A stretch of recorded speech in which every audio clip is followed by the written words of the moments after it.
Hello friends, welcome to तेजस्वी पढ़ाई। मैं सरिता डंगवाल। आज हम पढ़ेंगे साइंस का second chapter acid base and salt. हम यहाँ पे 10th क्लास के एनसीईआरटी को कवर कर रहे हैं। ओके, आपके आने वाले बोर्ड एग्जाम्स के लिए हमें समझना है एसिड बेस एंड साल्ट होता क्या है। इसे समझने से पहले हम साइंस का एक छोटा सा फंडा समझते हैं। हम जानते हैं कि पूरी केमिस्ट्री में, पूरी साइंस में एलिमेंट्स भरे हुए हैं।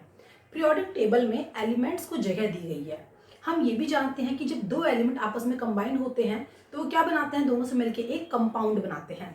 ठीक है, अब इन कंपाउंड्स को हम तीन लेवल में कैटेगराइज कर लेते हैं, एसिड, बेस और सॉल्ट। थोड़ा समझते हैं। लेट्स से मेरे पास एक कंपाउंड था ए, दूसरा कंपाउंड था बी, दोनों को मैंने रिएक्ट कराया। ये एक एलिमेंट, ये एक एलिमेंट बन के आया ए बी कंपाउंड, जो कि दोनों से मिलकर बना हुआ है। ठीक है, अब इस कंपाउंड का नेचर होगा कुछ अपना, केमिकल प्रॉपर्टीज होंगी कुछ अपनी, इसकी केमिकल प्रॉपर्टीज कुछ अलग होंगी, इसकी कुछ अलग होंगी।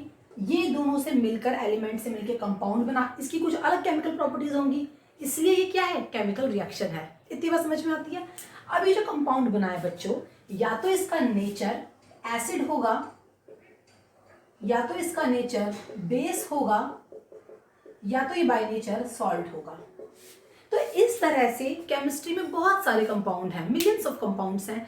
तो उन कंपाउंड्स को कैटेगराइज करा गया है, या तो एसिडिक हो, या तो वो बेस है, या तो वो सॉल्ट है। आज हमें उसी में पढ़ना है। हमें ये तो समझ में आ गया कि एसिड, बेस और सॉल्ट क्या है, ये नेचर है किसी भी सब्सटेंस का, ये कंपाउंड का क्या है, ये नेचर है। अब देखना ये है कौन सा कंपाउंड किस नेचर का है, एसिड का, बेस का या साल्ट का। ठीक है, अब फिर हम जानेंगे कि हम इन कैटेगराइज कर कैसे रहे हैं। हमें कैसे पता लगेगा कि हाँ ये पर्टिकुलर सब्सटेंस पर्टिकुलर एसिड ही है, ये पर्टिकुलर सब्सटेंस बेस ही है।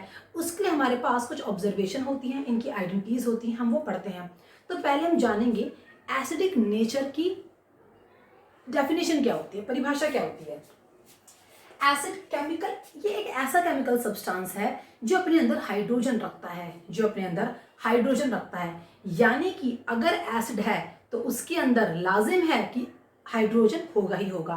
जब हम इसे एक्वस सॉल्यूशन में मिलाते हैं तो ये H पॉजिटिव आयन देता है।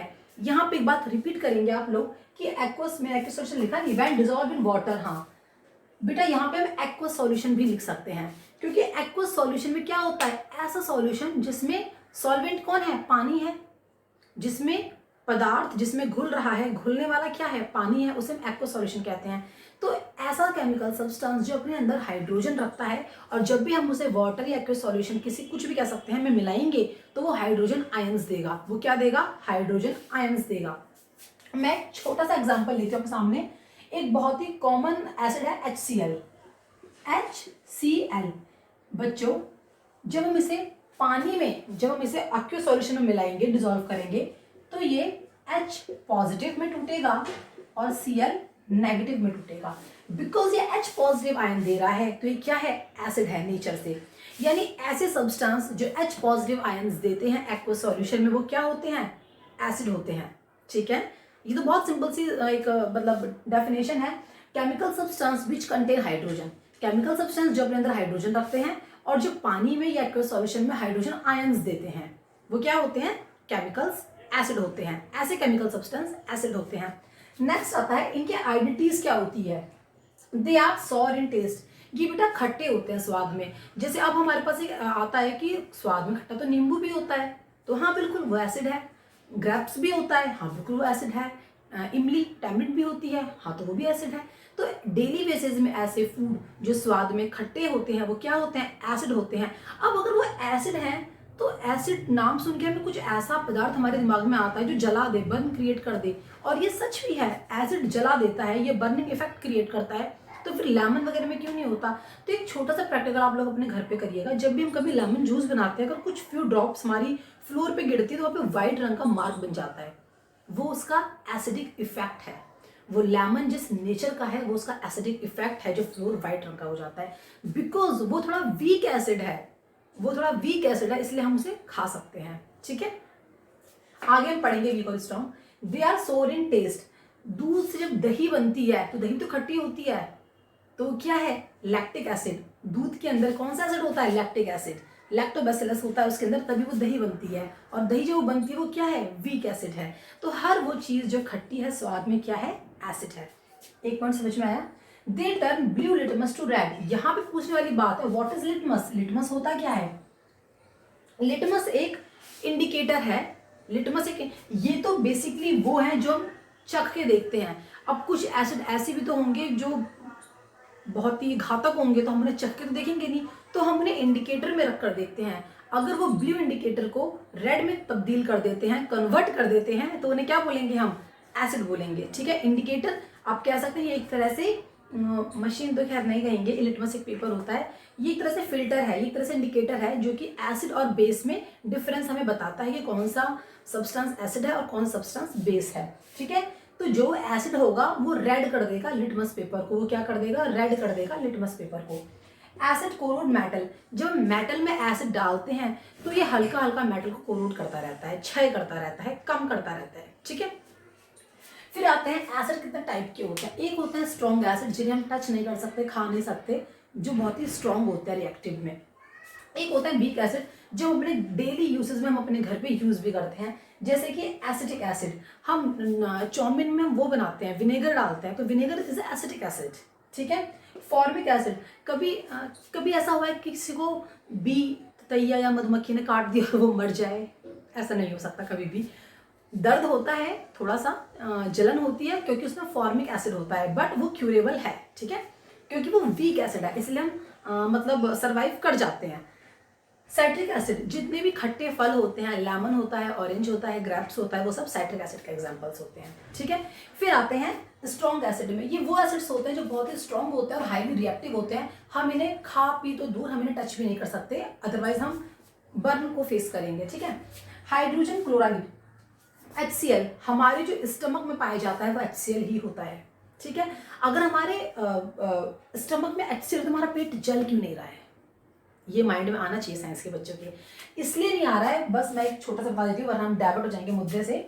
अगर ये हमारा स्टमक है बच्चों, अगर इसके अंदर एसिड है, तो क्योंकि हमारे जो स्टमक की वॉल है यहाँ पे म्यूकस है। क्या है, म्यूकस है। म्यूकस एक तरह से हम क्या कहेंगे, मोम वाला पदार्थ है, मोम की तरह पदार्थ है। ये एसिड उसे गलाता है, वो फिर बनता रहता है। एसिड गलाता है, म्यूकस फिर बनता रहता है। ये डेली बेसिस की प्रक्रिया है। जब कभी म्यूकस कम बनता है या फिर एसिड ज़्यादा हो जाता है, उसे हम हाइपर एसिडिटी की प्रॉब्लम वाला पेशेंट कह देते हैं। ठीक है, नेक्स्ट आता है सल्फ्यूरिक एसिड। कभी कभी हम जब बारिश में जाते हैं, जब मौसम की पहली बारिश होती है, तो हमारे हाथ पैर बर्न करने लगते हैं उस पानी से, उसमें सल्फ्यूरिक एसिड ही होता है। ठीक है, क्योंकि वो कॉन्सेंट्रेट। अब स्ट्रॉन्ग एसिड भी दो टाइप के होते हैं, स्ट्रॉन्ग एसिड भी दो टाइप के होंगे। एक होगा कॉन्सेंट्रेट, एक कैसा होगा बच्चों, आगे पढ़ेंगे, कॉन्सेंट्रेट, और एक होगा डाइल्यूट।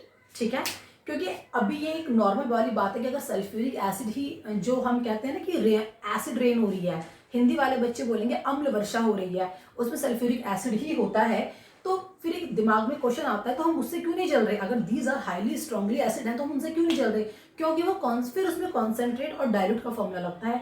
डाइल्यूट एसिड वो होते हैं जिनमें पानी ज़्यादा मात्रा में होता है, और कंसनट्रेट वो होते हैं जिनमें पानी कम मात्रा में, एसिड ज़्यादा मात्रा में होता है, वो ज़्यादा बर्न क्रिएट करते हैं। ठीक है, इतनी बात समझ में आई। जो H पॉजिटिव आयन्स देते हैं एक्वस सॉल्यूशन में, एसिड होते हैं, अपने अंदर हाइड्रोजन कंटेन करते हैं, एसिड होते हैं।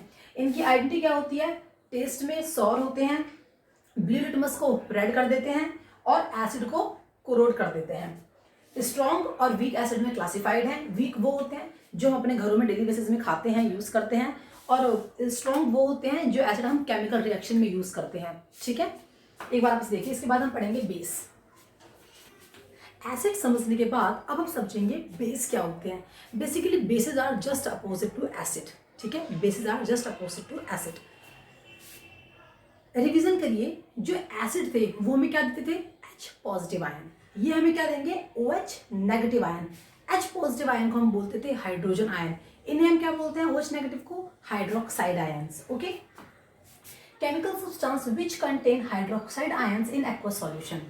ऐसे केमिकल सब्सटेंस जो अपने अंदर हाइड्रोक्साइड आयंस को रखते हैं और हाइड्रोक्साइड आयंस देते हैं, जब उन्हें डिसॉल्व करते हैं एक्वस सॉल्यूशन में, उन्हें हम बोलते हैं ऐसा सब्सटेंस कैसे नेचर का होगा, बेस नेचर का। जो H पॉजिटिव आयन देगा ऐसा कंपाउंड किस नेचर का होगा, एसिडिक नेचर का। मैंने आपको स्टार्टिंग में बताया था कि एसिड, बेस और सॉल्ट ये एक नेचर है सब्सटेंस के, ये एक नेचर है केमिकल कंपाउंड के। अब देखना ये है कि कौन सा कंपाउंड किस नेचर के अंदर वेरी करता है, ठीक है। अब हम आते हैं chemical substance which contain hydroxide ion in aqueous solution. ऐसे केमिकल सब्सटेंस जो अपने अंदर OH नेगेटिव आयंस देते हैं उन्हें हम बोलते हैं बेस नेचर के, ठीक है।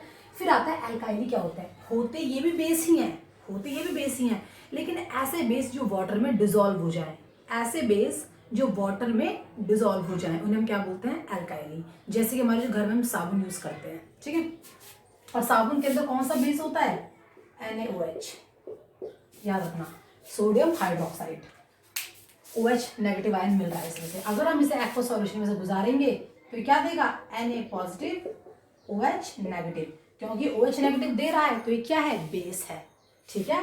अगर मैं एक एग्जांपल, अगर मैं H2SO4 का करूंगी, अगर मैं H2SO4 का करूंगी, ये क्या देगा, H positive S HSO4 negative, क्योंकि ये H पॉजिटिव दे रहा है तो ये कैसा हो जाएगा, एसिडिक इन नेचर। बात समझ में आती है, जो H पॉजिटिव दे वो एसिड, जो OH नेगेटिव दे वो बेस। फिर आता है इनकी आइडेंटिटी क्या होती है, these are bitter in taste, ये कैसे होते हैं टेस्ट में, कड़वे, वो कैसे होते थे, खट्टे। They turn red litmus to blue, ये क्या करते हैं, ब्लू करते हैं, नीला, वो कैसा करते थे, रेड। सोपी इन टच, जो भी टच करते हैं तो ये कैसे होते हैं, साबुन की तरह सॉफ्टी सोपी सोपी नेचर के होते हैं। फिर ये भी ब्रेक होते हैं टू टाइप्स में, एक स्ट्रॉन्ग बेस और एक वीक बेस। स्ट्रॉन्ग बेस क्या होता है, sodium hydroxide, potassium hydroxide, calcium hydroxide. सब में आप देखेंगे OH नेगेटिव जरूर आएगा, क्योंकि ऐसे केमिकल सब्सटेंस जो अपने अंदर OH हाइड्रोक्साइड आयंस रखते हैं वो क्या होता है, बेस होते हैं। वीक बेस में क्या होता है, अमोनियम हाइड्रोक्साइड। ये जो दो हैं ये आपके सिलेबस के नहीं है, जस्ट मैंने एग्जांपल दे दिया। अगर कभी एग्जामिनर एग्जांपल पूछ लेता है वीक बेस के तो हम उसे क्या करते हैं, हम उसे बता देते हैं कि ये वीक बेस के एग्जांपल है। आप लोग अमोनियम हाइड्रोक्साइड आपके सिलेबस में है, ठीक है। ये कैसे होते हैं, वीक बेस होते हैं, कैसे होते हैं, वीक बेस, ठीक है। इसके बाद हम पढ़ेंगे इंडिकेटर, इसके बाद हम क्या पढ़ेंगे, इंडिकेटर्स, ओके बच्चों। तो हम जान चुके हैं कि एसिड क्या होते हैं और बेस क्या होते हैं, ठीक है। लेकिन हर बार ये जानना थोड़ा मुश्किल हो जाता है सूंघ कर या टेस्ट करके कि ये एसिड है या बेस है, क्योंकि कुछ कुछ सब्सटेंस इतने ज़्यादा हाईली रिएक्टिव और इतने ज़्यादा डेंजरस होते हैं कि हम उन्हें चख के, टेस्ट करके या फिर हमने स्मेल करके नहीं गेट कर सकते कि वो कौन से कंपाउंड है। तब हम देखते हैं, इंडिकेटर की हेल्प लेते हैं। हम क्या करते हैं, इंडिकेटर की हेल्प लेते हैं। इंडिकेटर हमारे 3 टाइप के होते हैं, इंडिकेटर हमारे 3 टाइप के होते हैं, natural indicator, synthetic indicator. Synthetic का मतलब क्या होता है, जो बनाए हुए हो, नाम से पता लगा, सिंथेसिस करना। नेचुरल इंडिकेटर, सिंथेटिक इंडिकेटर और ऑलिफैक्टरी इंडिकेटर। तो हम पहले पढ़ेंगे इंडिकेटर खुद में होते क्या हैं, बाकी के 3 तो टाइप्स इंडिकेटर के। तो इंडिकेटर एक ऐसा सब्सटेंस है जो हमें बताता है कि ये एसिड है या ये बेस है। वो बताता कैसे है, बाय चेंजिंग देयर कलर, वो अपना रंग बदल लेता है। जब हम उसे एसिड में डालेंगे तो वो एक डिफरेंट कलर का हो जाता है, जब हम उसे बेस में डालेंगे वो एक डिफरेंट कलर का हो जाता है। तो ये हमारे लिए ज़्यादा ईजी हुआ, इंस्टीड ऑफ चखने के ये हमारे ज़्यादा ईजी कि हम ऐसे पता कर ले कि एसिड है या बेस है। Chemical substance that is use to identify, एक ऐसा केमिकल सब्सटेंस जो यूज़ किया जाता है आइडेंटिफाई करने के लिए कि जो सब्सटेंस है दिया हुआ वो बेस है या फिर वो एसिड है। और वो कैसे पता लगता है, वो चेंज कर लेता है अपने कलर को, ठीक है। टाइप्स ऑफ इंडिकेटर, सबसे पहले आते हैं नेचुरल इंडिकेटर। तो ऐसे इंडिकेटर जो हमें बाय नेचर ही प्राप्त हों, जो हमें नेचर के द्वारा प्राप्त हों, उनमें से एक होता है लिटमस पेपर, ये हमें प्लांट से मिलता है। और दूसरा क्या है, टर्मरिक, हल्दी। यानी ऐसे नेचर जो हम नेचर से प्राप्त कर रहे हैं, जो हमें नेचर के द्वारा मिल रहे हैं, उन्हें हम बोलते हैं नेचुरल इंडिकेटर। उन्हें हम क्या बोलते हैं, natural indicator. Those indicator found in nature in plant known as natural indicator, ठीक है, नाम से ही पता लग रहा है। तो ऐसे नेचर्स में 2 आते हैं, एक आता है ऐसे नेचर्स में लिटमस और दूसरा आता है टर्मरिक। तो जब लिटमस एक पेपर होता है, एक स्ट्रिप टाइप का पेपर होता है, जब मैं इस स्ट्रिप को एसिड में डालूंगी तो ये रेड कलर का हो जाएगा। इसी स्ट्रिप को जब मैं कैसे डालूंगी, बेस में डालूंगी तो ये ब्लू कलर का हो जाएगा। कैसा हो जाएगा, ब्लू कलर का। लेकिन लिटमस का खुद का रंग कैसा होता है, लिटमस का खुद का रंग कैसा होता है, स्लाइटली पर्पल, बहुत ही मतलब पिंकिश पर्पल भी नहीं, बहुत ही स्लाइटली पर्पल, बहुत ही लाइट पर्पल होता है, ठीक है। अगर हम उसे एसिड में डालते हैं तो रेड हो जाएगा, और अगर हम उसे स्टार्टिंग में ही बेस में डाल देंगे तो नीला हो जाएगा। फिर नीले को अगर हम रेड में डालेंगे तो वो नीले को हम एसिड में डालेंगे तो रेड हो जाएगा, और अगर हम लाल को ब्लू बेस में डालेंगे तो वो ब्लू हो जाएगा। यानी कि बच्चों, इंडिकेटर अपना जब स्वयं का रंग में होता है तो वो नॉर्मल बहुत ही हल्का लाइट पर्पल होता है। कैसा होता है? हल्का लाइट पर्पल। जब हम उसे एसिड में डालेंगे तो वो रेड हो जाएगा। फिर अगर हम उसे बेस में डालेंगे तो वो ब्लू हो जाएगा। अगर हम स्टार्टिंग में ही उसको हम बेस में डालेंगे तो वो ब्लू हो जाएगा, फिर बाद में रेड हो जाएगा। बात समझ में आती है? यानी कि एसिड में डालने पे रेड होता है और बेस में डालने पर ब्लू होता है। कौन सा इंडिकेटर? कौन सा इंडिकेटर? Litmus indicator. फिर आता है टर्मरिक, यानी टर्मरिक जो हम घर में हल्दी यूज करते हैं, अगर वो एसिड के संपर्क में आती है तो वो येलो हो जाती है। अगर वो एसिड के संपर्क में आती है तो वो येलो ही रहती है, लेकिन अगर वो बेस के संपर्क में आती है तो वो रेड हो जाती है, ठीक है। यानी कि वो अपने नेचुरल कलर में ही रहती है अगर वो एसिड में डालेंगे तो, लेकिन वो रेड में तब्दील हो जाएगी अगर हम उसे बेस में डालेंगे तो। बात समझ में आती है? तो हम एक नॉर्मल सा रिवीजन मारते हैं।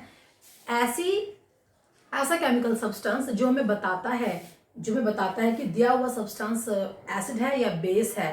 कैसे बताता है? अपने खुद का रंग चेंज करके। उन्हें हम बोलते हैं इंडिकेटर। पहले हम पढ़ेंगे नेचुरल इंडिकेटर, यानी ऐसे इंडिकेटर जो हमें प्रकृति के द्वारा मिलते हैं, जो हमें प्रकृति से प्राप्त होते हैं, बाय नेचर हम उन्हें गेट करते हैं, उन्हें हम बोलते हैं नेचुरल इंडिकेटर।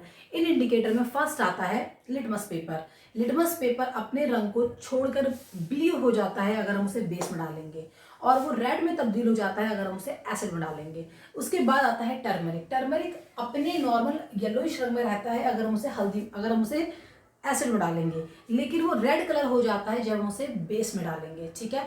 यानी कि लिटमस और टर्मरिक यहाँ पे दोनों एक दूसरे के अपोजिट हो रहे हैं।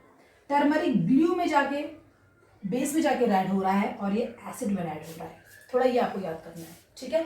नेक्स्ट हम पढ़ेंगे सिंथेटिक इंडिकेटर। क्या पढ़ेंगे? Synthetic indicator. ऐसे इंडिकेटर जिन्हें हम बनाते हैं, मैन मेड होते हैं। इसे रिवाइज कीजिए, फिर हम पढ़ेंगे सिंथेटिक। ओके, तो हमें पता लग चुका है कि एसिड क्या होते हैं, बेस क्या होते हैं, और हम जिस चीज़ से इनको आइडेंटिफाई करते हैं उसे हम इंडिकेटर कहते हैं। इंडिकेटर कितने टाइप्स के होते हैं अब हम जानेंगे। एसिड और बेस की केमिकल प्रॉपर्टीज़ क्या होती हैं। एसिड और बेस की केमिकल प्रॉपर्टीज़ क्या होती हैं? कब? तो पहले हम लेते हैं मेटल, यानी जब एसिड मेटल के संग रिएक्ट करेगा तो क्या बनाएगा, और अगर बेस मेटल से रिएक्ट करेगा तो क्या बनाएगा। क्योंकि तुम जानते हैं कि एसिड का नेचर अलग है और बेस का नेचर अलग है, तो आइए जानते हैं। तो केमिकल प्रॉपर्टीज ऑफ एसिड और बेस। एसिड और बेस के हम केमिकल प्रॉपर्टीज को थोड़ा सा जानेंगे कि क्या बनाता है। तो पहले मैंने इनका रिएक्शन करवाया है मेटल के साथ। किनके साथ? मेटल के साथ। तो अगर मैं एसिड का रिएक्शन मेटल के साथ कराती हूँ तो मुझे साल्ट और हाइड्रोजन मिलेगा। जब एसिड मेटल के साथ रिएक्ट करेगा तो सॉल्ट और क्या मिलेगा? हाइड्रोजन गैस मिलेगी। बेस भी अगर मेटल के साथ रिएक्ट करेगा तो साल्ट और हाइड्रोजन मिलेगी। प्रोडक्ट में क्या मिलेगा? साल्ट और हाइड्रोजन। तो पेपर में क्वेश्चन कैसे आता है? पेपर में क्वेश्चन ऐसे आता है कि प्रोडक्ट क्या मिलेगा अगर हम एसिड की रिएक्शन मेटल के साथ कराएंगे, या फिर हम अगर एसिड की रिएक्शन बेस के संग कराएंगे तो क्या प्रोडक्ट मिलेगा। या फिर कभी कभी क्या करता है, हमें डायरेक्ट रिएक्शन देता है और वो बोलता है कि किस टाइप की रिएक्शन है, ये किस टाइप की रिएक्शन है। बात समझ में आ रही है? तो ये फर्स्ट चैप्टर से कनेक्ट हो जाएगा।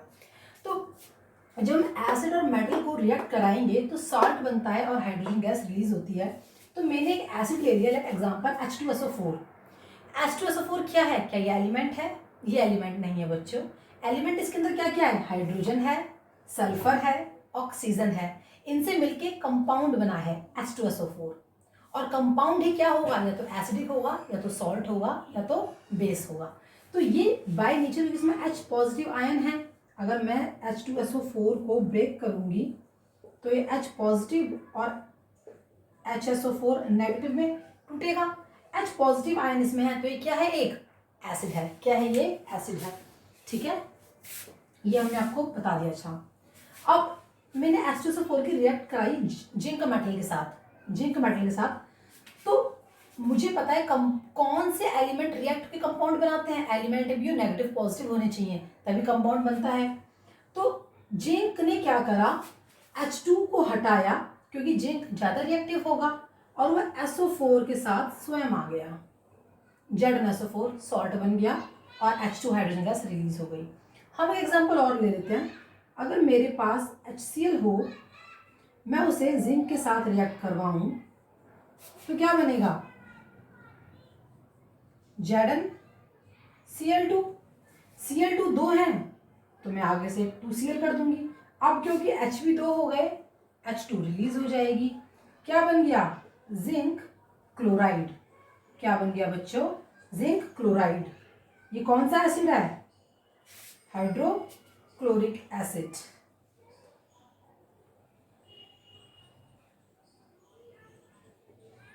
ये क्या है बच्चों? जिंक। और ये सभी जानते हैं हाइड्रोजन है। ठीक है, यानी कि मुझे पता लग गया कि जब मैं किसी भी तरह के अगर एसिड को मेटल के संग रिएक्ट करवाऊंगी तो क्या बनेगा? साल्ट बनेगा और हाइड्रोजन बनेगा। क्या बनेगा? सॉल्ट और हाइड्रोजन। बात समझ में आती है? अब हम चलते हैं बेस की तरफ। जब बेस मेटल के साथ रिएक्ट करेगा तो ये भी साल्ट और हाइड्रोजन बनाएगा। मैं एक बेस ले लेती हूँ पोटेशियम हाइड्रोक्साइड। मैंने एक बेस ले लिया पोटेशियम हाइड्रोक्साइड, जिंक के साथ मैंने उसे रिएक्ट करवाया तो क्या बना? H। ये H अलग चला गया हाइड्रोजन गैस रिलीज होने के लिए। 2KO यानी पोटेशियम ऑक्साइड, ये हाइड्रोक्साइड था, किस संग रिएक्ट हुआ? जिंक के संग, और क्या बनाया? Potassium zincate plus hydrogen release हो गई। अब अगर मैं कोई दूसरा ले लेती हूँ, लेट NaOH ले लेती हूँ मैं उसे जिंक के संग रिएक्ट कराऊंगी तो क्या बनेगा? Na2। अब अगर यहाँ पे Na2 है तो फिर 2Na हो जाएगा। जिंकेट, सोडियम जिंकेट बनेगा और हाइड्रोजन रिलीज होगी। अब हमें ये देखना है कि ये एलिमेंट, क्या ये रिएक्शन बैलेंस है? 2Na Zn सिंगल है, Zn सिंगल है, ऑक्सीजन के दो हैं, ऑक्सीजन के दो हैं, हाइड्रोजन के भी दो हैं, हाइड्रोजन के भी दो हैं। ठीक है, यानी कि हम ये जान चुके हैं कि जब भी मेटल को एसिड के साथ रिएक्ट कराएं या फिर बेस से रिएक्ट कराएं, बन के क्या आएगा? सॉल्ट और हाइड्रोजन गैस। सॉल्ट और हाइड्रोजन गैस। ठीक है, यानी ये इसकी एक प्रॉपर्टी हो गई। यानी एसिड और बेस की क्या प्रॉपर्टी है? अगर वो मेटल के संग रिएक्ट होंगे तो क्या बनाएंगे? सॉल्ट और हाइड्रोजन। ठीक है, अब हम इसकी नेक्स्ट केमिकल प्रॉपर्टीज पढ़ेंगे। इसको आप रिवाइज कीजिए एक बार। तो बच्चों, हमें पता लग चुका है कि हमने एक बार एसिड और बेस की रिएक्शन किसके साथ कराई है? मेटल के साथ। किसके साथ? मेटल के साथ। और हम ये जान चुके हैं कि जब हम एसिड या फिर बेस को मेटल के साथ रिएक्ट करवाएंगे तो हमारे पास क्या बनेगा? साल्ट और हाइड्रोजन गैस, जो हमने पिछले रिएक्शन में देख लिया। वो इसकी एक केमिकल प्रॉपर्टी होगी। ठीक है, लेकिन हमें एक चीज और पता लगानी है, जो हाइड्रोजन और साल्ट बन रहा था किसके साथ रिएक्ट करने पे? मेटल के साथ रिएक्ट करने पे। तो कभी कभी क्वेश्चन आ जाता है बहुत ही नॉर्मल कि जो हाइड्रोजन गैस निकली थी, या फिर कभी कभी वो नाम नहीं लेता हाइड्रोजन गैस, वो सिर्फ इतना बोलता है कि जब एसिड मेटल के साथ रिएक्ट करता है तो कौन सी गैस निकलती है? तो वो हाइड्रोजन गैस निकलती है। और हाइड्रोजन गैस को हम टेस्ट कैसे करेंगे?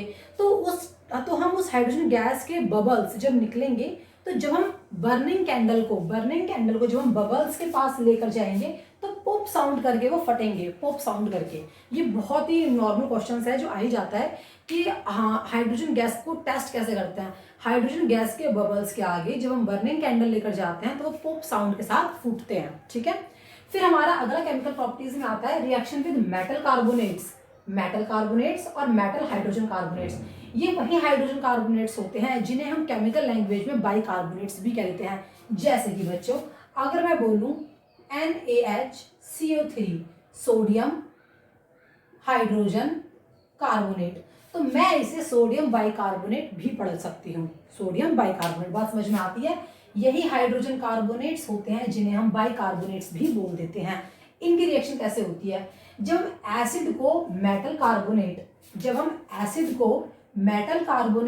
या फिर मेटल हाइड्रोजन कार्बोनेट के साथ रिएक्ट करेंगे तो हमारे पास क्या बनता है? इस बार साल्ट, कार्बन डाइऑक्साइड और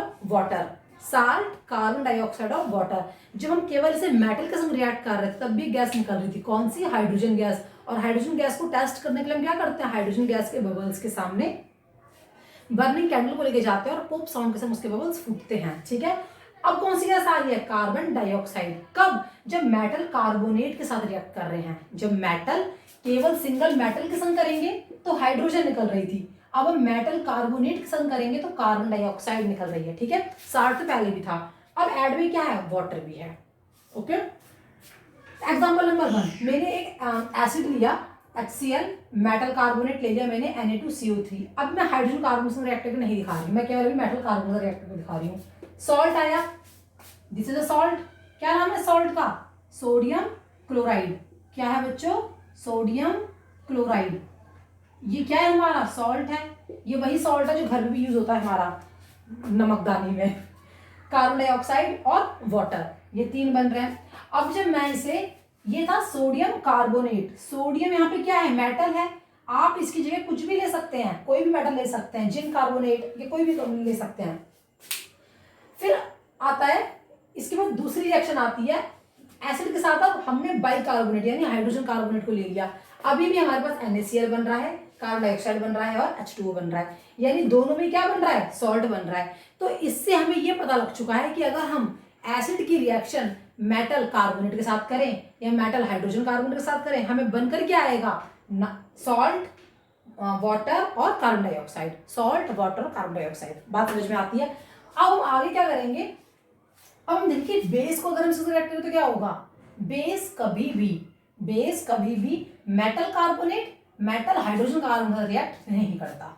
तो हमें इसकी 2 केमिकल प्रॉपर्टी पता लग चुकी हैं। व्हेन, जब हम इसे एसिड और बेस को हम किससे रिएक्ट कराएंगे, मेटल के साथ, तो ये क्या प्रोड्यूस करेगा, सॉल्ट और हाइड्रोजन गैस। हाइड्रोजन गैस को टेस्ट कैसे करेंगे, हम बर्निंग कैंडल को हाइड्रोजन गैस के बबल के पास लाएंगे, पॉप साउंड करके उसके बबल्स फटेंगे।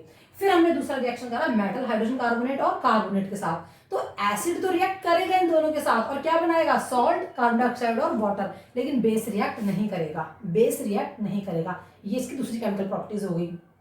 अब एक चीज और, हमने जब हाइड्रोजन को टेस्ट करा था तो वो हाइड्रोजन थी।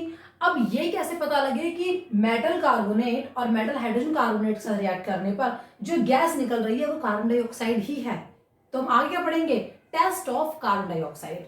जैसे हमने हाइड्रोजन का टेस्ट बोला था ना अभी, बबल्स, पॉप साउंड एक्सेट्रा, तो अब test of carbon dioxide, okay. ये इसकी दूसरी केमिकल प्रॉपर्टीज थी, रिएक्शन विद मेटल कार्बोनेट और reaction with metal hydrogen carbonate के साथ, ठीक है। अब हम नेक्स्ट पढ़ेंगे कार्बन डाइऑक्साइड को टेस्ट कैसे करना है, क्योंकि कभी कभी ये सब ना आके एक नंबर में सिर्फ इतना ही आ जाता है कि कौन सी गैस रिलीज होती है जब मेटल कार्बोनेट के साथ हम एसिड को रिएक्ट करते हैं, या फिर क्या होता है जब हम बेस को मेटल कार्बोनेट से रिएक्ट करेंगे, नो रिएक्शन, वो रिएक्ट करता ही नहीं, ठीक है। कभी कभी ये भी आ जाते हैं। पढ़िए तो बच्चों, हमारे पास एसिड को रिएक्ट करा हमने किसके साथ, मेटल कार्बोनेट और मेटल हाइड्रोजन कार्बोनेट के साथ। तो हमारे पास जो गैस आई थी हमारे प्रोडक्ट में वो कार्बन डाइऑक्साइड ही थी या नहीं थी, हम उस गैस का क्या करेंगे, टेस्ट करेंगे। तो आता है testing of CO2, testing of carbon dioxide. हम कार्बन डाइऑक्साइड को कैल्शियम हाइड्रोक्साइड के साथ पास करेंगे, रिएक्ट करेंगे, या फिर इसे, ये कलरलेस होती है। कैसी होती है, कलरलेस होती है, और इसी को बेटा हम लाइम वाटर भी कहते हैं, लाइम वाटर भी कहते हैं। और यही हमारी as a chemical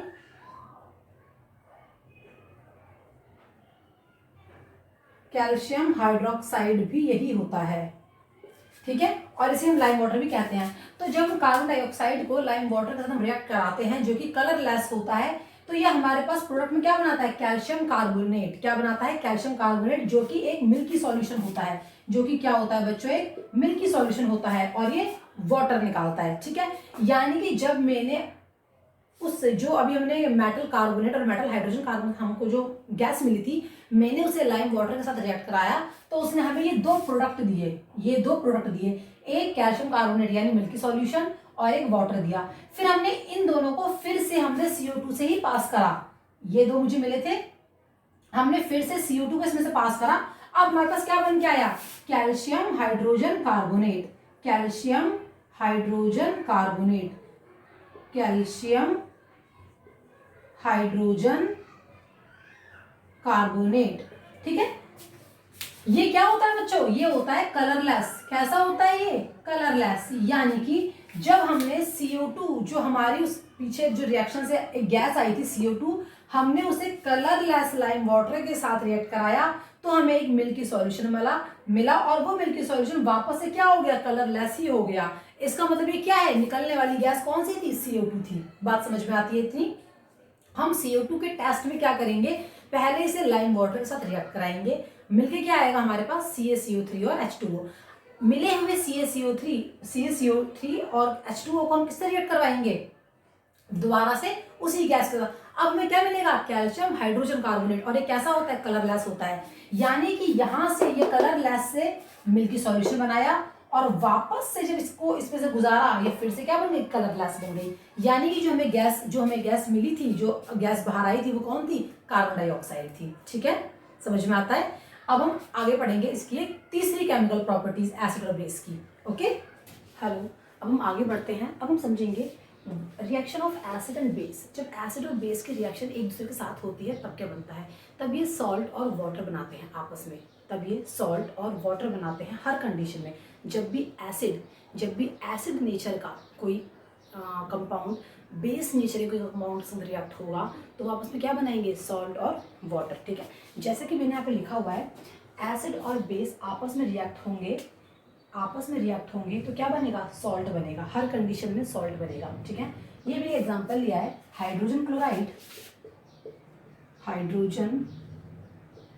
chloride react with sodium hydroxide, तो क्या बनाएगा, सोडियम क्लोराइड, जो कि क्या होता है, एक सॉल्ट है, और क्या बनाएगा, वाटर।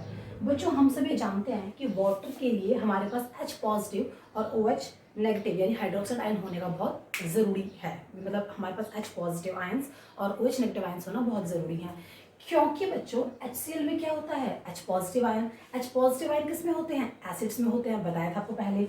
और बेस में क्या होते हैं, हाइड्रोक्साइड आयन। तो H पॉजिटिव आयन और OH नेगेटिव आयन इसके रिएक्ट हो क्या बनाएंगे, वाटर बनाएंगे। क्या बनाएंगे, वाटर बनाएंगे।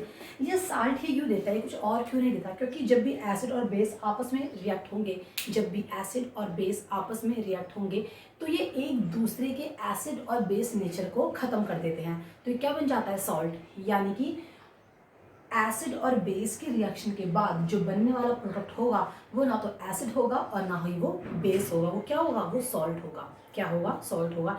इस रिएक्शन को, क्योंकि ये एक दूसरे के नेचर को खत्म कर देते हैं एसिड या बेस, इसे हम न्यूट्रलाइज रिएक्शन भी कहते हैं। कभी कभी बच्चों एक नंबर में ऐसा कुछ नहीं आता, सिर्फ इतना आता है कि डेफिनेशन ऑफ न्यूट्रलाइजेशन रिएक्शन, तो हम लिखते हैं when acid and base react to form water and salt called neutralisation reaction.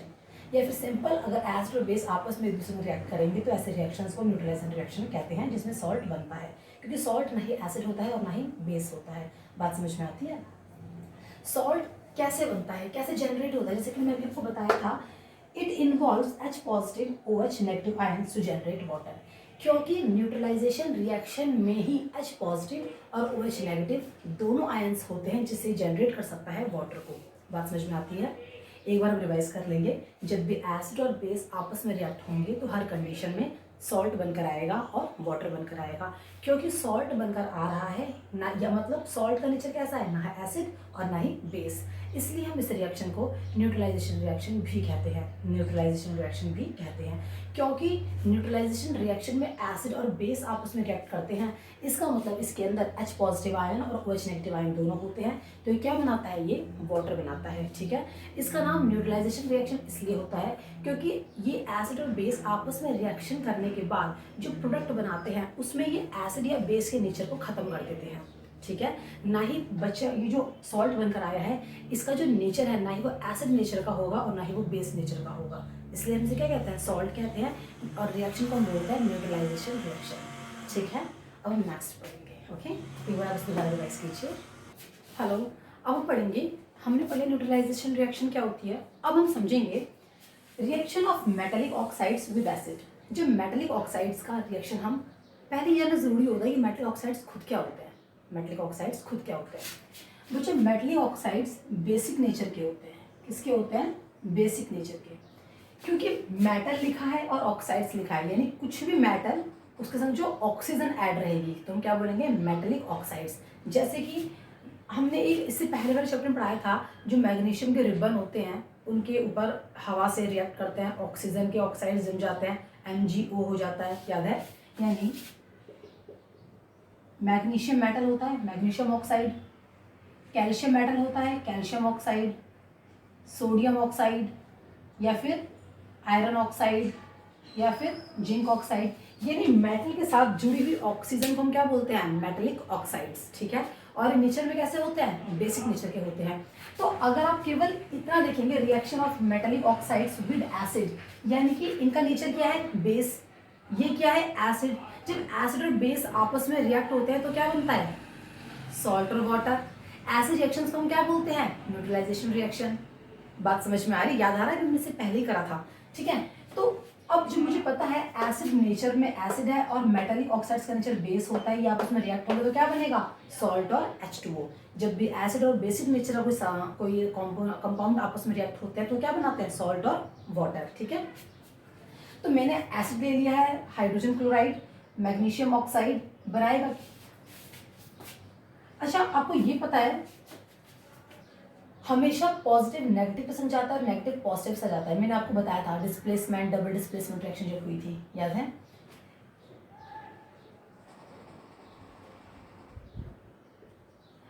आपस में क्या रिएक्ट होगा, ये माइनस है तो किसके साथ रिएक्ट होगा, पॉजिटिव के साथ। ये मैग्नीशियम है तो किसके संग रिएक्ट होगा, क्लोरीन के साथ।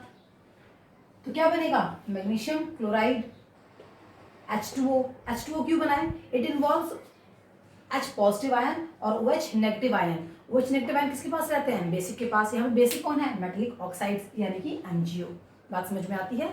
यानी ये थोड़ा बहुत उसी से मिलता जुलता है कि अगर एसिड और बेस आपस में रिएक्ट करेंगे तो क्या बनाएंगे, सॉल्ट और वाटर। तो यहाँ पे बेस ना बोल के क्या बोला गया है, मेटेलिक ऑक्साइड्स। क्या बोला गया है, मेटेलिक ऑक्साइड्स, ठीक है। अब हम आते हैं reactions of non metallic oxide with base.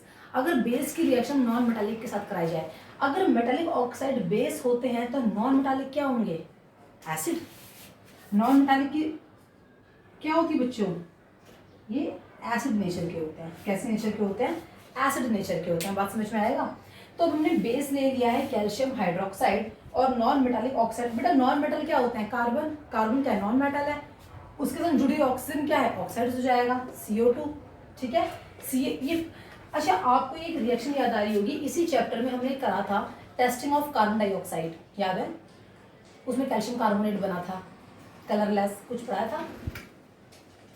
Rewind मारना, एक बार रिवाइज करना, ठीक है। जब मैंने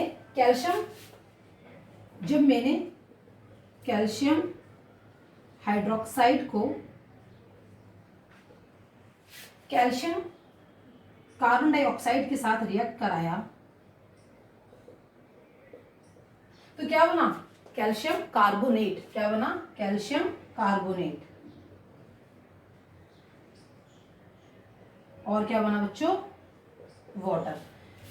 कैल्शियम कार्बोनेट क्या है, यहाँ पे सॉल्ट है। H2O क्या है, वाटर है। सॉल्ट और वाटर तो कब आता है, जब एसिड और बेस आपस में रिएक्ट करते हैं। नॉन मेटालिक क्या होते हैं, नॉन मेटालिक ऑक्साइड एसिड होते हैं। किसके संग रिएक्ट कराया हमने, बेस संग रिएक्ट कराया है, तो क्या बनेगा, सॉल्ट और वाटर।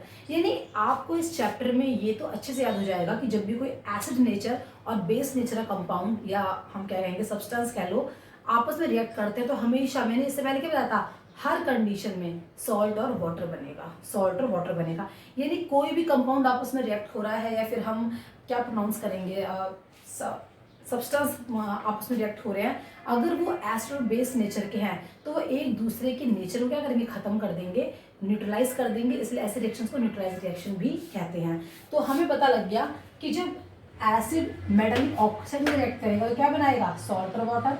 जब non metallic oxide base react करेगा तो क्या बनाएगा, सॉल्ट और वाटर, ठीक है। क्यों, क्योंकि नॉन मेटालिक का हम क्या देखेंगे, नेचर देखेंगे जो एसिड नेचर का होता है। मेटालिक ऑक्साइड्स का हम क्या देखेंगे, नेचर देखेंगे जो कैसा होता है, बेस नेचर का होता है। बात समझ में आती है। एक बार से ये इंपॉर्टेंट रिएक्शन है, ये आती है क्योंकि बच्चे यहाँ पे क्या कंफ्यूज रहते हैं, वो ये भूल जाते हैं कि बनेगा क्या, प्रोडक्ट क्या आएगा।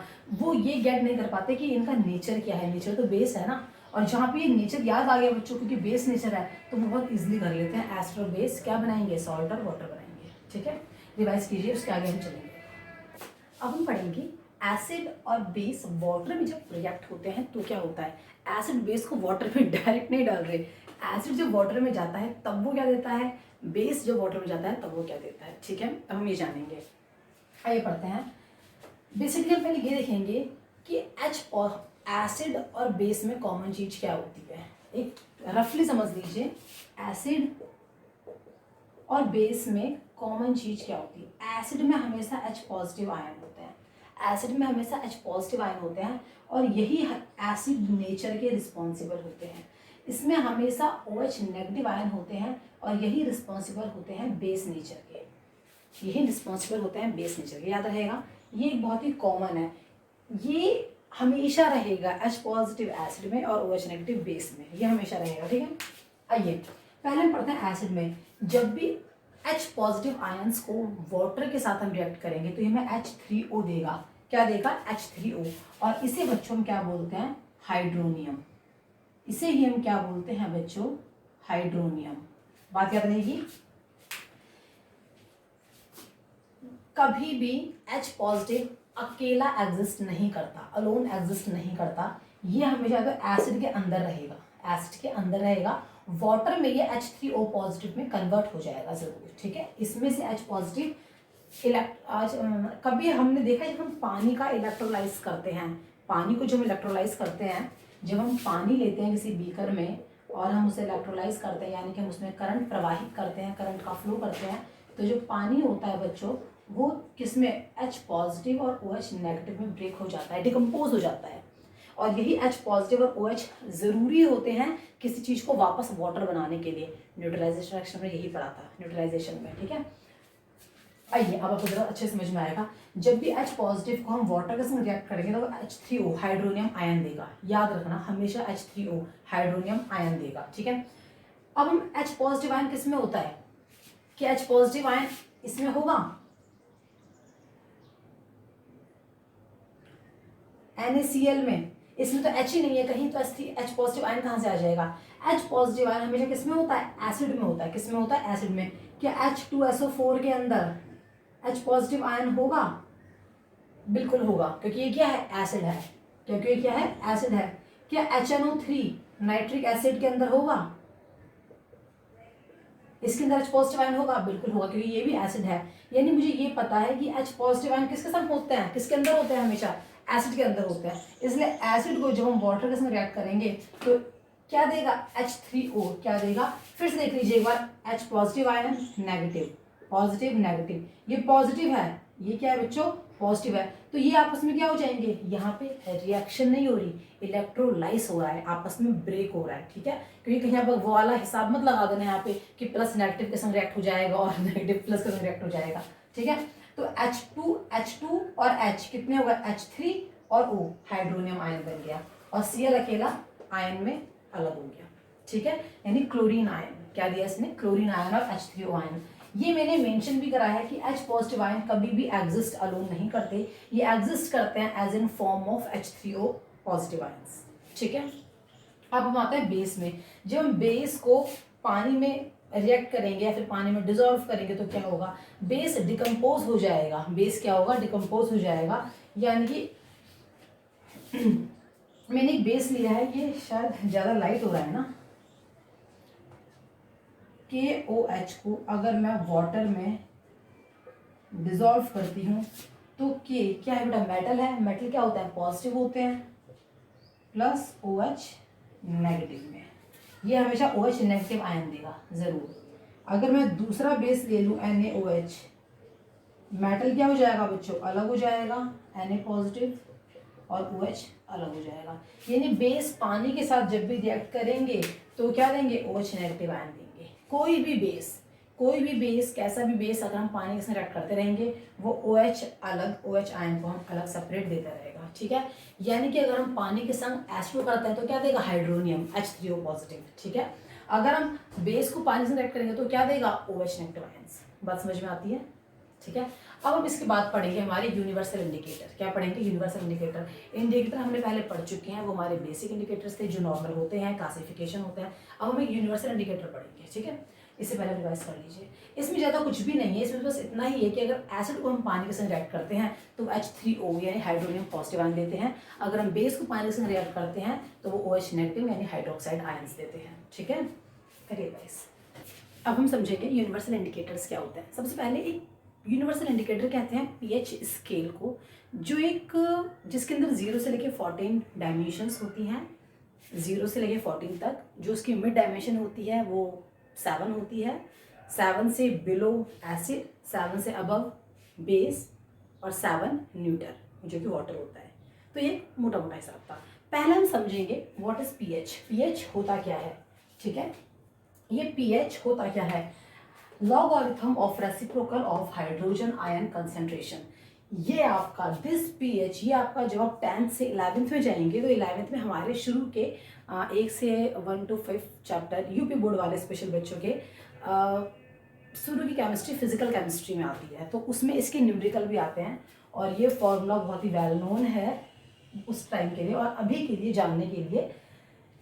पीएच का मतलब होता है logarithm of reciprocal of hydrogen ion, यानी कि अगर कोई मुझसे पूछे व्हाट इज पीएच, पीएच होता क्या है, पीएच होता है लॉगरिथम ऑफ रेसिप्रोकल, यानी कि लॉगरिथम रेसिप्रोकल ऑफ हाइड्रोजन, क्योंकि रेसिप्रोकल है कॉन्सेंट्रेशन। बात समझ में आती है बच्चा बाटी, ये होता है, ठीक है। दिस इज अ फॉर्मूला और मैं इसे ऐसे भी लिख सकती हूं कि pH is equal to minus logarithm H positive, either of the formula, कोई सा भी फॉर्मूला दोनों में से। ये होता है बेसिकली, अगर हमारे पास न्यूमेरिकल आते हैं, 10th में न्यूमेरिकल नहीं है तो ये उसके लिए है, सिर्फ जस्ट बिकॉज ऑफ नॉलेज मैंने आपको बता दिया है। ये 11th क्लास की फिजिकल केमिस्ट्री में शुरू का चैप्टर पूरा पीएच पर ही बेस्ड होता है, ठीक है।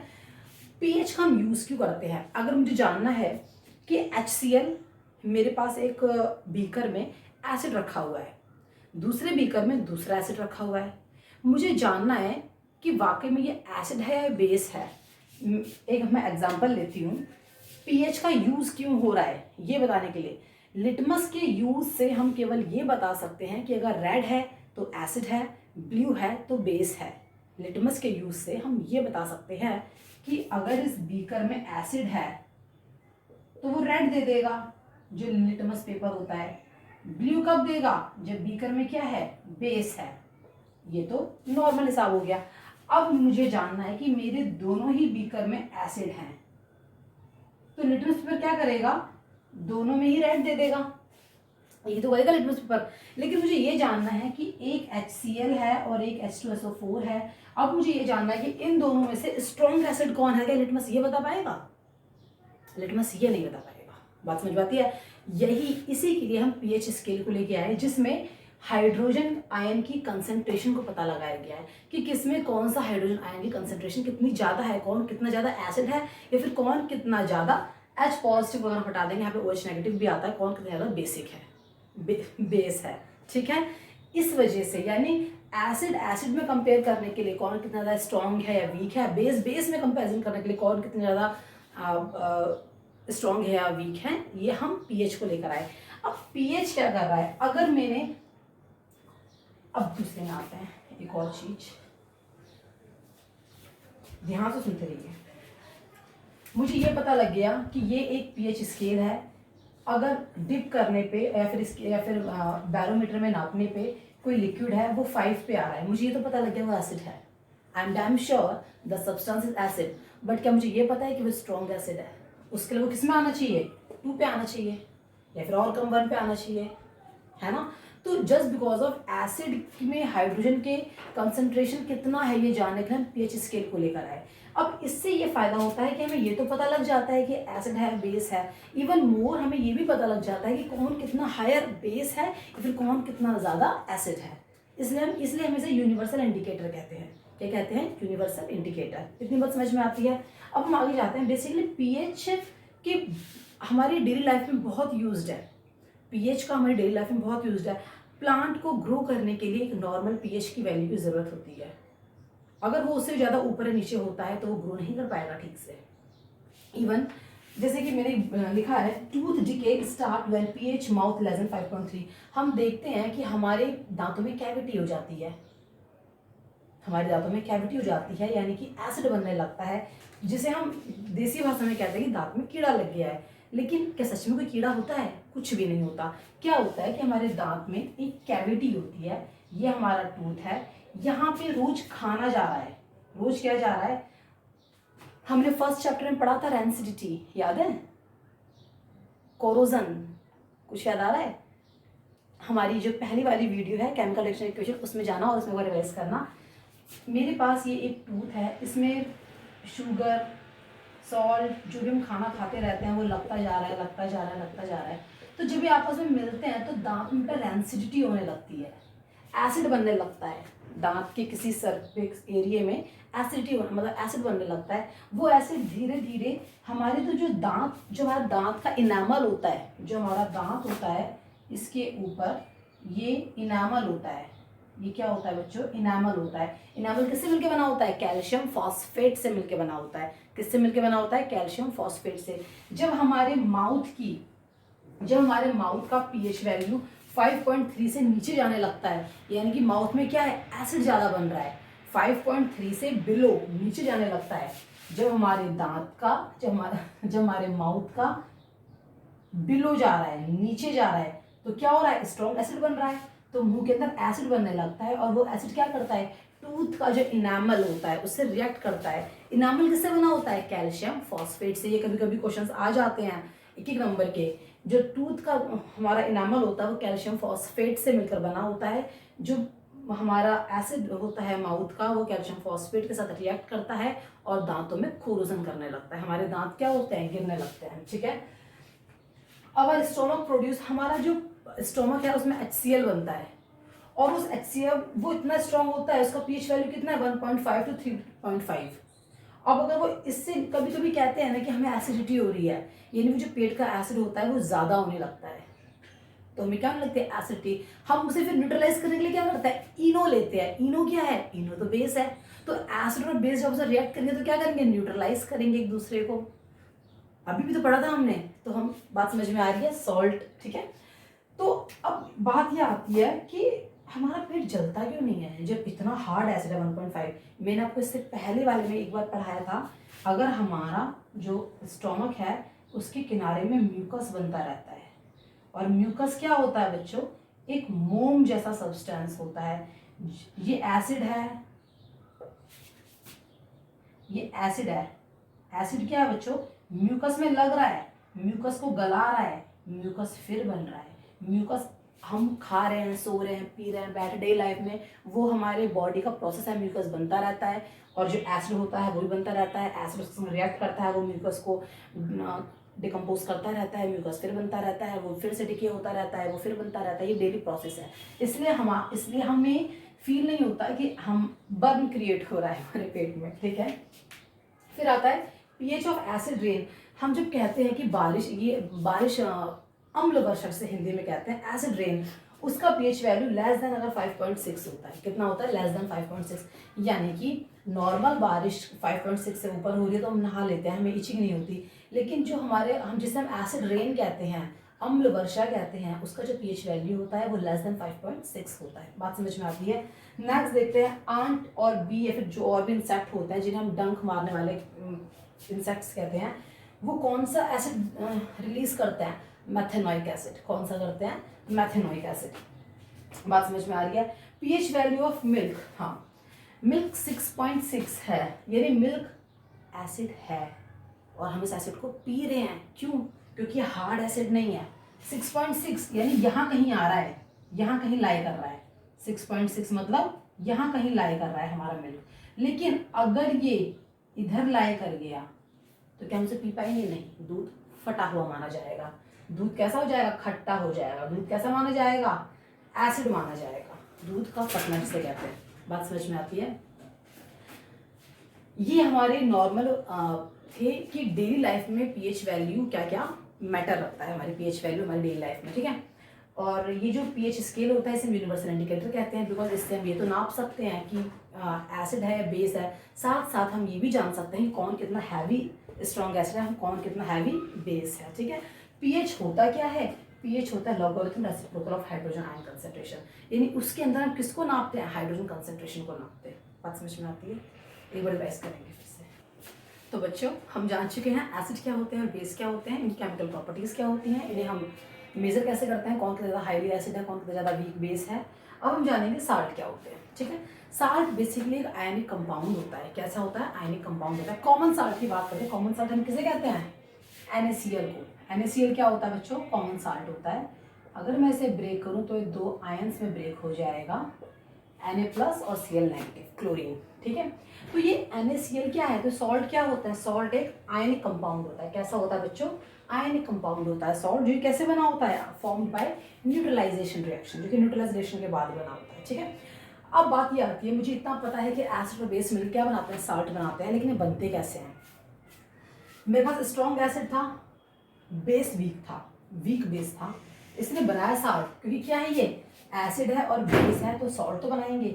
लेकिन इन दोनों में से बेटा प्रेफरेंस ज्यादा किसे मिलेगा, स्ट्रॉन्ग वालों को, स्ट्रॉन्ग वालों को प्रेफरेंस मिलेगा। और स्ट्रॉन्ग ने क्या था, एसिड स्ट्रॉन्ग था, बेस स्ट्रॉन्ग था, स्ट्रॉन्ग एसिड था, तो बनने वाला साल्ट नेचर में हल्का सा एसिडिक होगा। क्या होगा, हल्का सा एसिडिक होगा, होगा वो सॉल्ट ही, लेकिन वो हल्का सा एसिडिक होगा। हल्का सा एसिडिक का मतलब क्या होगा, एसिड क्या होता है, एसिड क्या होता है, जो 7 से नीचे होता है, तो पीएच वैल्यू क्या होगी, लेस देन 7। पीएच वैल्यू क्या होगी बाल को, लेस देन 7, यानी कि जस्ट फॉर्मेलिटी 6.9 या 6.8 होगी, जैसे ज्यादा होगा वो सॉल्टी। जैसे कि मिल्क, मिल्क की कितनी होती है, 6.7 होती है, पीते तो है ना हम उसे, 6.6 होती है मिल्क की, सॉरी। फिर आता है स्ट्रॉन्ग बेस और वीक एसिड, स्ट्रॉन्ग बेस और वीक एसिड। अब आता है, अब जब ये आपस में मिलेंगे सॉल्ट तब भी बनेगा। अब ये सॉल्ट कैसा होगा, इनमें से स्ट्रॉन्ग क्या है, बेस या एसिड, स्ट्रॉन्ग क्या है, बेस है, तो इसका नेचर कैसा हो जाएगा, हल्का सा बेसिक हो जाएगा। बेसिक क्या होता है, जो 7 सारे ऊपर होते हैं, तो क्या 14 होगा इसका नेचर, नहीं। पीएच वैल्यू क्या होगा बच्चों इसका, more than 7, just formality, like 7.1 हो जाएगा, 7.2 हो जाएगा, ऐसे। ठीक है, तो यानी कि एसिड और बेस मिलकर साल्ट बनाते हैं, लेकिन साल्ट का नेचर डिपेंड करता है कि रिएक्टेंट में स्ट्रॉन्ग कौन था।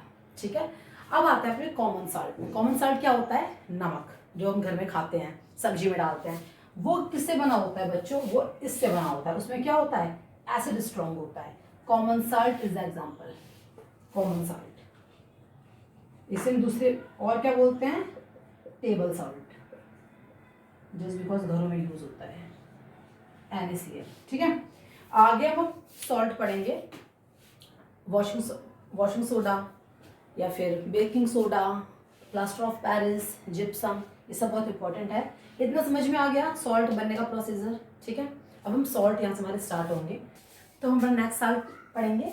हमारा साल्ट है ब्लीचिंग पाउडर, कैल्शियम हाइपोक्लोराइट। इसका केमिकल नेम होता है बच्चों कैल्शियम हाइपोक्लोराइट, याद रहेगा। ये बनता कैसे है, it is produced by the passing through chlorine gas into calcium hydroxide या फिर स्लैगलाइन ड्राई। जब हम क्लोरीन गैस को स्लैगलाइन में से गुजारते हैं या फिर कैल्शियम हाइड्रोक्साइड में से गुजारते हैं, तो हमें कैल्शियम हाइपोक्लोराइट और वाटर मिलता है। ठीक है, केमिकल रिएक्शन है इसकी,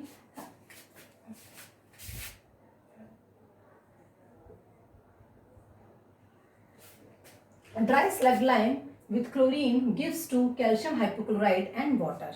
ठीक है, इसका यूज क्या होता है, इसका यूज होता है पेपर इंडस्ट्री में और टेक्सटाइल इंडस्ट्री में, दोनों में ही ये एज अ ब्लीचिंग एजेंट काम करता है। पेपर इंडस्ट्री में इसका वर्क होता है, जिस पेड़ की पल्प से, वुड पल्प से हमारा पेपर बनता है, उस वुड पल्प को ब्लीचिंग करने का काम आता है। जब हम इसका यूज टेक्सटाइल इंडस्ट्री में करते हैं, तो एक जो कॉटन या लिनिन होता है उसको ब्लीचिंग करने का काम आता है, यानी कि it is work as act as a bleaching agent. ठीक है, ये कैसे एक्ट करता है, act as a bleaching agent. दूसरा, ये ऑक्सीडाइजिंग एजेंट के रूप में भी काम करता है, किसी भी केमिकल रिएक्शन में act as a oxidising agent. Oxidising agent और रिड्यूसिंग एजेंट क्या होते हैं, ये हमने चैप्टर 1 में पढ़ा था। जब ऑक्सीजन ऐड होती है तो क्या होता है, ऑक्सीडेशन। जब हाइड्रोजन ऐड होती है तो क्या होता है, रिडक्शन। और जिसके माध्यम से ये ऑक्सीडेशन और रिडक्शन का प्रोसेस होता है, उन्हें हम क्या बोलते हैं, ऑक्सीडेशन, ऑक्सीडाइजिंग एजेंट और रिड्यूसिंग एजेंट। ठीक है, तो जो कैल्शियम हाइपोक्लोराइट होता है, ये ऑक्सीडाइजिंग एजेंट की तरह केमिकल रिएक्शन में काम करता है। ब्लीच पानी, हाँ, disinfecting drinking water and make water portable, पानी को पीने योग्य बनाता है उसको शुद्ध करके, डिसइंफेक्टिंग करके। ठीक है, ये हमारा क्या था, ब्लीचिंग पाउडर था। ठीक है, अब हम अपना नेक्स्ट साल पढ़ेंगे, वॉशिंग सोडा। तो हमारा नेक्स्ट कॉमन साल्ट है वॉशिंग सोडा, यानी सोडियम कार्बोनेट और टैन H2 में तो क्या होगा, डेका हाइड्रेट, टैन को डेका बोलते हैं, ठीक है, IUPAC में। सोडियम कार्बोनेट डेका हाइड्रेट ये प्राप्त कैसे होता है, हाउ इट गेट, ये मिलता कैसे, ऑब्टेन कैसे होता है। It can be obtained by heating baking soda, यानी बेकिंग सोडा को जब हम गर्म करते हैं तब हमें क्या मिलता है, सोडियम कार्बोनेट डेका हाइड्रेट। या फिर हम in other word we can say recrystallisation of sodium carbonate, sodium carbonate के रिक्रिस्टलाइजेशन से हमें वॉशिंग सोडा मिलता है, ठीक है। अब होता है रिक्रिस्टलाइजेशन, होता क्या है, क्रिस्टलाइजेशन क्या होता है, किसी भी इम्प्योर को प्योर में कन्वर्ट करना, और रिक्रिस्टलाइजेशन क्या होगा, ज़्यादा प्योर करना, ठीक है। तो सोडियम कार्बोनेट को जब हम रिक्रिस्टलाइजेशन करते हैं तो हमें क्या मिलता है, वॉशिंग सोडा मिलता है। इसका नेचर कैसा होता है, बेसिकली ये बेसिक नेचर का सॉल्ट है। कैसे नेचर का सॉल्ट है, बेसिक नेचर का, ठीक है। हमारे पास सोडियम कार्बोनेट का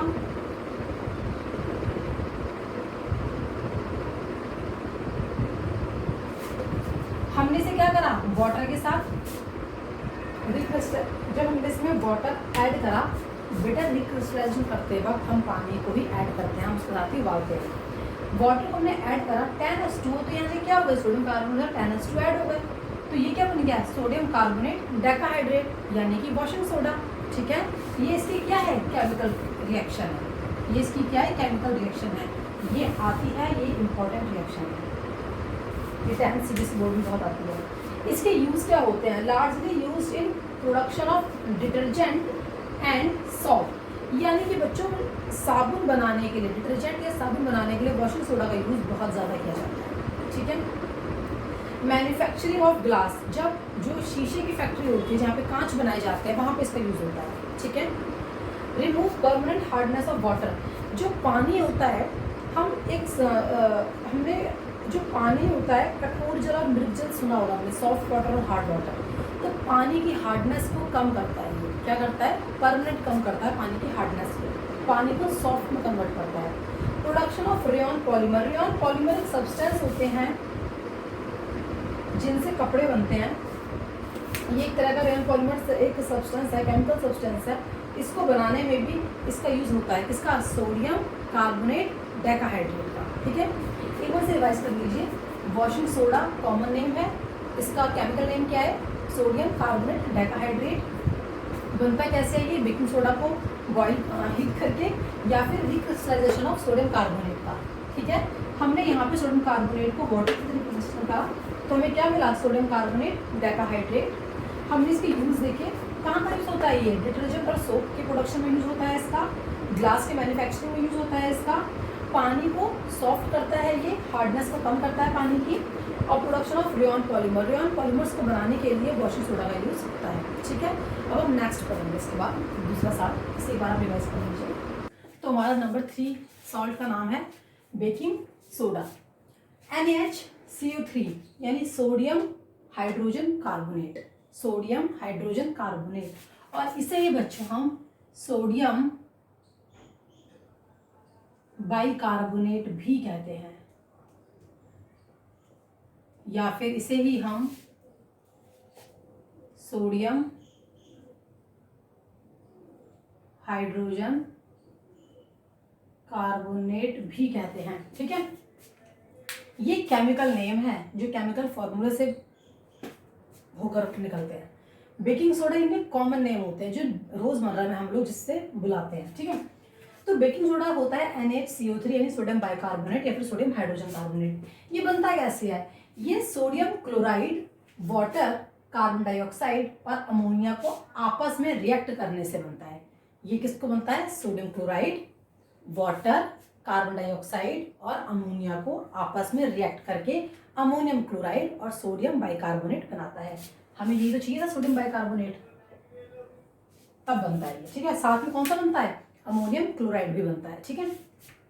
इसकी प्रॉपर्टीज क्या होती है, ये कैसा होता है, ये बहुत ही लाइट होता है और नॉन कोरोजन बेस होता है, यानी इजीली खराब होने वाला नहीं होता।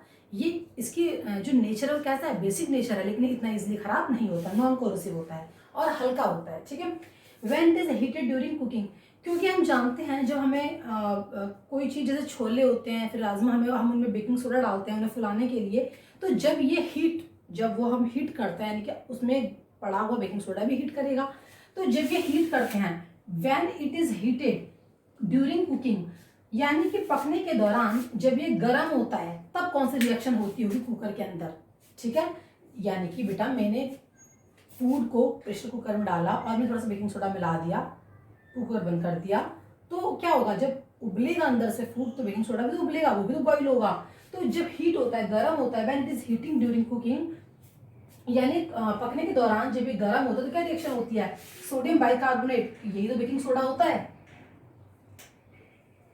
ये तो बेकिंग सोडा होता है। यानी बेकिंग सोडा को जब गर्म होता है, हीट होता है, तो क्या बनता है फिर, सोडियम कार्बोनेट, यानी H हट जाता है, सोडियम कार्बोनेट, वाटर और कार्बन डाइऑक्साइड, ठीक है। आफ्टर हीट सोडियम कार्बोनेट, और ये बना कैसे था, इनसे मिलकर ये आपस में रिएक्ट हुए थे तब ये बना था। जब ये गर्म होता है तो ये अपने अंदर से क्या निकालता है, सोडियम कार्बोनेट, वाटर और कार्बन डाइऑक्साइड, ठीक है। इसकी प्रॉपर्टीज कैसी होती है, माइल्ड होता है और नॉन कोरोसिव बेसिक होता है, ठीक है। ये भी इसकी प्रॉपर्टीज है। जब ये हीट होता है तो ये क्या रिएक्शन देता है, सोडियम कार्बोनेट, वाटर और कार्बन डाइऑक्साइड। इसके यूज कहाँ कहाँ होते हैं, ये आग बुझाने यानी दमकल में काम आता है। It is used as fire extinguisher for making baking powder, यानी मेकिंग पाउडर, जब बेकिंग पाउडर को हम बनाते हैं, बेकिंग सोडा और बेकिंग पाउडर में क्या डिफरेंस होता है,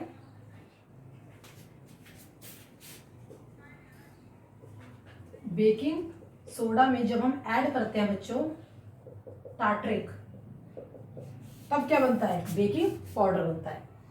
एंड इंग्रेडिएंट एंटासिड, जब कभी किसी को ज्यादा एसिडिटी की प्रॉब्लम होती है, हम उसको सोडियम बाइकार्बोनेट बेकिंग सोडा देते हैं, एसिडिटी प्रॉब्लम दूर हो जाती है, इसका यूज होता है, ठीक है। अब हम नेक्स्ट करेंगे क्या, प्लास्टर ऑफ पेरिस, ठीक है। एक बार इसे रिवाइज कीजिए। Baking soda NaCO3 sodium bicarbonate होता है, इसी सोडियम हाइड्रोजन कार्बोनेट भी कहते हैं। ये बनता कैसे है, NaCl, water, carbon dioxide, ammonia को आपस में रिएक्ट करा के अमोनियम क्लोराइड और सोडियम बाइकार्बोनेट बनता है। सोडियम बाइकार्बोनेट की प्रॉपर्टीज क्या होती है, ये बेसिक होता है, कैसा होता है, नॉन कोरोसिव बेसिक होता है, हल्का होता है, लाइट होता है। जब ये गर्म होता है, हीट होता है, ये अपने अंदर से क्या देता है, सोडियम कार्बोनेट, वाटर और कार्बन डाइऑक्साइड देता है।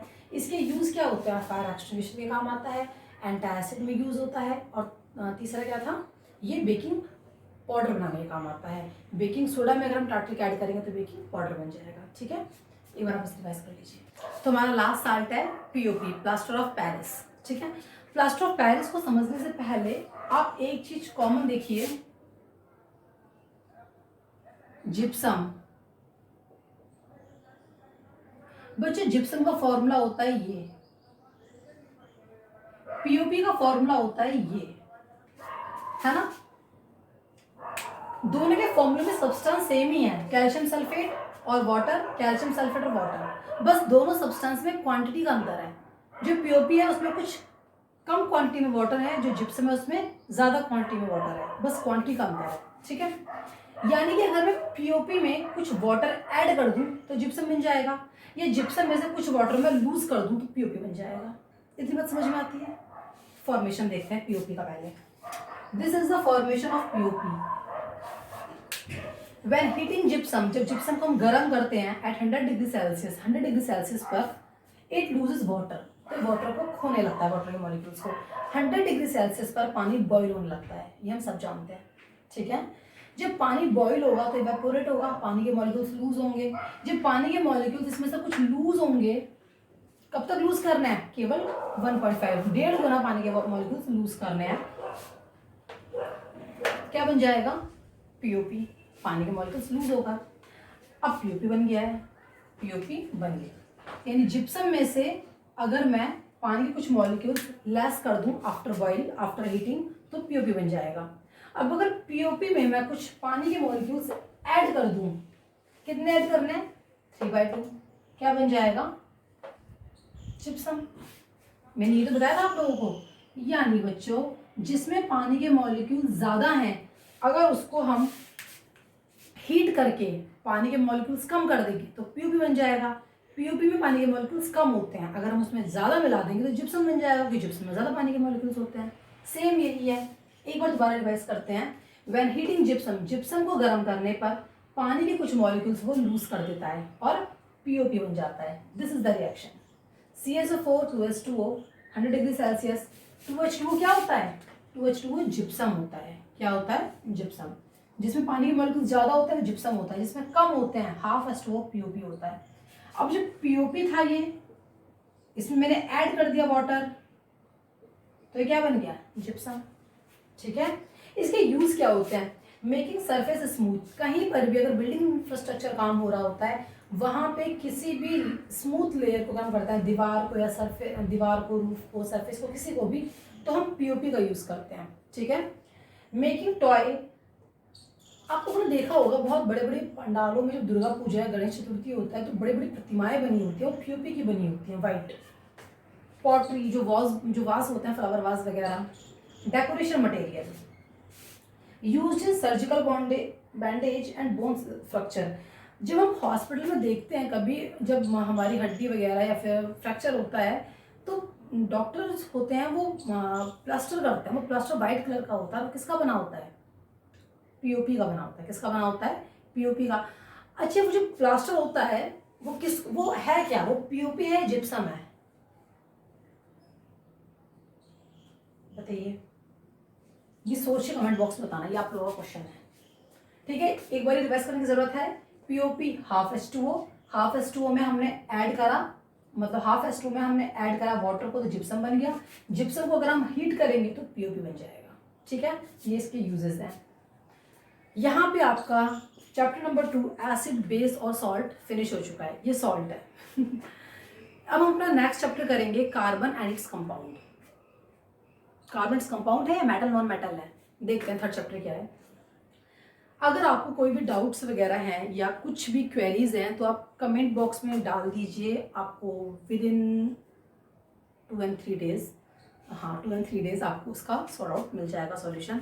सेकंड चीज़ ये, अगर आपके पास NCERT की जो बुक है, उसमें जो आपके क्वेश्चंस होते हैं, अगर आपको उनमें भी कुछ डाउट है चैप्टर वाइज, तो आप उसको भी कमेंट बॉक्स में डाल सकते हैं, और हम आपको उसको भी एक वीडियो बनाएंगे, सेशन बनाएंगे, जिसमें आपके लाइक, अगर आपको इस चैप्टर में से आपको समझ में आ गया, इट्स लाइक अ नोट्स। अगर आपको इस चैप्टर की एक्सरसाइज में कुछ प्रॉब्लम आ रही है, क्वेश्चन आंसर में कुछ प्रॉब्लम आ रहा है, तो आप मुझे कमेंट बॉक्स में डाल दीजिए। हम चैप्टर नंबर 2 के एक वीडियो सेशन लेंगे, उसमें इसके सारे क्वेश्चन आंसर करेंगे। ठीक है, जो एग्जाम पर्पज या बोर्ड पर्पज के से भी ओरिएंटेड होंगे। ओके, तो यहाँ पे चैप्टर आपका फिनिश होता है। मिलते हैं नेक्स्ट क्लास में नेक्स्ट चैप्टर के साथ। ओके, टेक केयर, सी या।